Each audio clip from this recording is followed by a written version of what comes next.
Vaccine को लेकर Bharatiya Janata party और कांग्रेस में शब्द बाण। राहुल ने कहा मोदी की नौटंकी से आया कोरोना। प्रकाश जावड़ेकर ने राहुल गांधी को दिया जवाब। देश की जनता ने राहुल गांधी की नौटंकी बंद की।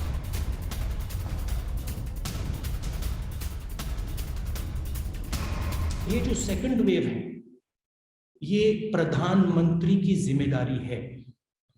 प्रधानमंत्री ने जो नौटंकी की,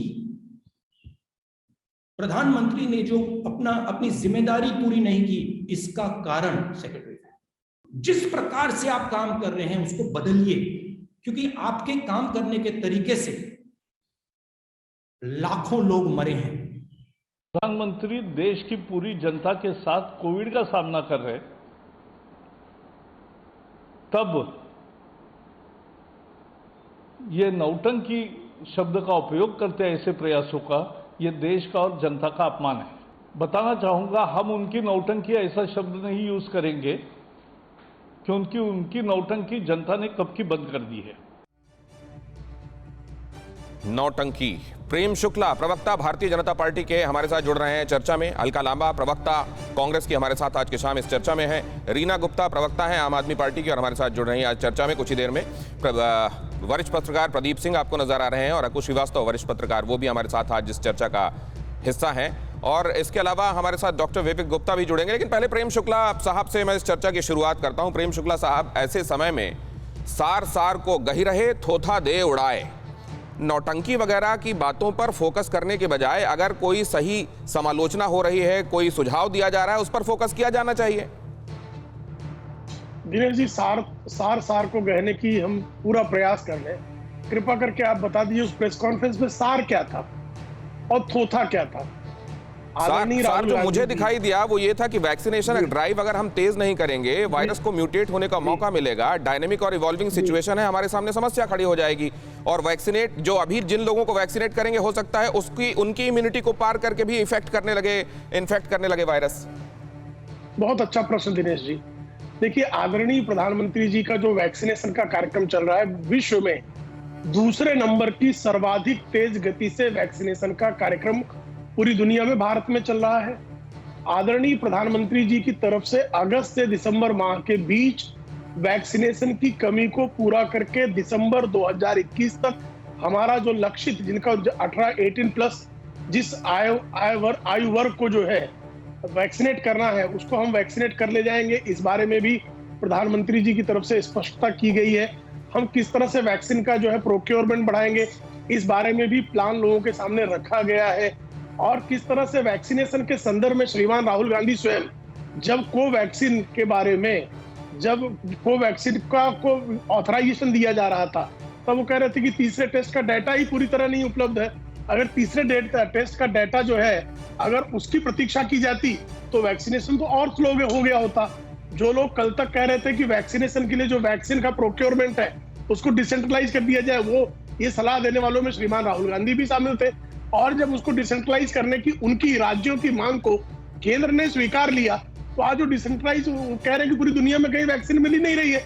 और कल स्वयं नीति आयोग के सदस्य वीके पॉल जी ने स्पष्टता से वैक्सीन के संदर्भ में जितनी भी आशंकाएं पैदा की गई थी, जो भी भ्रम फैलाया गया था, उनका बिंदुवार उत्तर दिया है। उन्होंने जो बिंदुवार उत्तर दिया उस पर कोई बहस करना चाहे श्रीमान राहुल गांधी करना चाहे, उनके पास कोई अतिरिक्त सूचना हो, जानकारी हो, तो पब्लिक डोमेन में ले आए, उस पर चर्चा कर ली जाए, ताकि सार को गहने की जो प्रक्रिया है वो पूरी हो सके। लेकिन वो सार गहने की प्रक्रिया नहीं है। उनको, जैसा आपने स्वयं कहा कि कुछ लोग जो है हताशा में राजनीति का बताशा फोड़ने का जो प्रयास करते हैं, वो सामने बहुत विकृत रूप से दिखाई दिया है। नहीं, लेकिन एक चीज आपको ये भी देखना पड़ेगा प्रेम शुक्ला जी, और उस पर मैं आऊंगा कि क्या कहीं पर भी आप लोग इस बात के हमेशा हिमायती रहे हैं कि मिनिमम गवर्नमेंट रहे, मैक्सिमम गवर्नेंस रहे, नंबर 1। नंबर 2 ये कि खास तौर से एपिडेमी के समय बहुत ज्यादा ताकतें इसीलिए केंद्र को दी जाती हैं ताकि उसके लिए एक यूनिफॉर्म रोड मैप बन सके, क्योंकि ये ग्लोबली इंपैक्ट कर रही है डिजीज। उस समय पे चीजें डिसेंट्रलाइज किया जाना खासतौर से वैक्सीन के मसले में आवश्यक था क्या? ये मैं जब लौटूंगा तो आपसे समझूंगा, लेकिन पहले मैं अलका लांबा जी आपके पास आना चाहता हूं। जब लॉकडाउन लगा दिया जाए तब कहा जाए कि देखिए one formula fit for all आप कर देते हैं, आप सबके लिए एक जैसा बना देते हैं, हर किसी को अपने हिसाब से करने की आजादी देनी चाहिए। अपने हिसाब के, अपने यहाँ के केसेस हर राज्य समझते हैं, उनको अपना तरीका अपनाने देना चाहिए। जब ऐसा किया जाता है तो कहा जाता है कि देखो सब कुछ हमारे ऊपर कर दिया गया, टोपी ट्रांसफर हो रही है। दिनेश जी, सबसे पहले तो आपका इसलिए धन्यवाद करूंगी कि भाजपा के प्रवक्ता डिबेट में तो आ गए और राहुल जी ने क्या कहा इनको पता ही नहीं, और आपने इनकी जानकारी दुरुस्त कर दी कि राहुल जी की पूरी प्रेस कॉन्फ्रेंस आज जो है वो वैक्सीनेशन के ऊपर थी, टीकाकरण के ऊपर थी। उसके रफ्तार इतनी कम है कि जनवरी से लेकर मई तक अगर आप देखेंगे 5 महीने में 3% को लगा है, और दावे किए जा रहे हैं दिसंबर आने तक हम 216 करोड़ वैक्सीन लगा देंगे, 108 करोड़ के लोगों को लग जाएगी। हम तो रफ्तार देख रहे हैं, सुनामी और तूफान भी आता है ना तो समय के अनुसार पता लगता है कि किस रफ्तार से चल रहा है और कितने बजे किस समय कहां पहुंचेगा। हम तो रफ्तार के आधार पर ही कह रहे हैं। भविष्यवाणियां तो बिल्कुल, जो वीके पॉल है ना इनके नीति आयोग के, उन्होंने तो पिछले 2020 अप्रैल में ही कह दिया था कि अभी कोई लहर नहीं आएगी और मामले खत्म हो जाएंगे, मई में कोई मामला नहीं आएगा। ये सरकारी इनके आंकड़े दिखा दिखा के समझाया था, और जब पूछा क्या हो गया, ये तो बिल्कुल मौतें बढ़ रही है मामले, तो उन्होंने कहा कहीं कोई चूक होगी, लोग मास्क नहीं लगा रहे, लोग ये नहीं कर रहे, बहानेबाजी।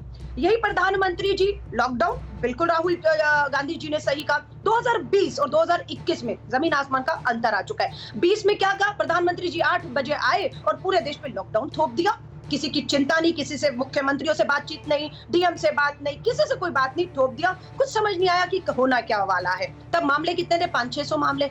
इस बार जब हम बार बार कह रहे हैं तो मानने को तैयार नहीं, राज्यों पर छोड़ दिया। राज्यों ने जिम्मेदारी ले ली। राज्यों ने जब जिम्मेदारी ले ली तो अब वैक्सीन से लेकर टेस्टिंग किट से लेकर हर चीज अपनी मुट्ठी में आज भी रखी हुई है। राज्यों को ये कह दिया ग्लोबल टेंडरिंग करिए। राज्य ग्लोबल टेंडरिंग करने के लिए आगे आए तो जो कंपनियां थी, जो विदेशी कंपनियां थी, उन्होंने कहा नहीं हम तो केंद्र सरकार को ही देंगे।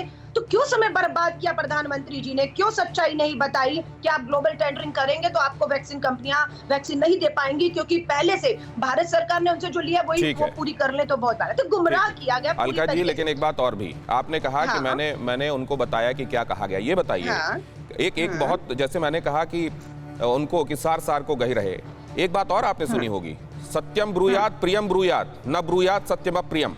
आप देश के प्रधानमंत्री को मोबिड कहने लगेंगे, आप नौटंकी कहने लगेंगे। इस तरीके में तो आप जो सब्सटेंस कह रहे हैं उससे ध्यान हटकर उन शब्दों की तरफ जाएगा ही जो इतने कटु तरीके से कहे जाएंगे।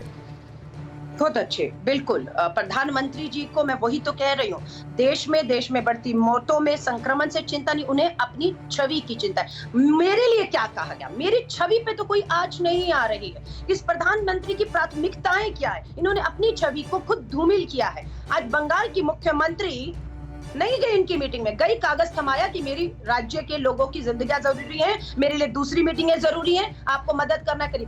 क्यों ये प्रधानमंत्री जी के लिए इस तरह के एक चुनी हुई मुख्यमंत्री को करना पड़ा? क्यों? क्योंकि ये प्रधानमंत्री कब होते हैं नहीं पता होता, कब भाजपा के नेता बनते हैं नहीं पता होता। वहां जाके दीदी और दीदी क्या, चुनावों में भीड़ को देखकर गदगद हुए। पूरा बंगाल और देश जहाँ 5 राज्य थे, कोरोना मामले नहीं थे फरवरी में, समालोचना से इनकार नहीं है, विपक्ष का ये काम है अलका जी, लेकिन ऐसे शब्दों के साथ क्यों जिससे असल में शब्दों की तरफ पूरा मामला मुड़ जाए। सबसे मैं आ रहा हूं अलका जी, आपके पास लौटता हूं, आपने अपनी बात कही, जरा मैं दूसरे मेहमानों के पास एक बार हुआ हूं प्लीज, है ना, मैं आता हूं उसके बाद। फिक्र आपकी, सोमवार से शुक्रवार रात 9 बजे सिर्फ TV9 भारतवर्ष पर।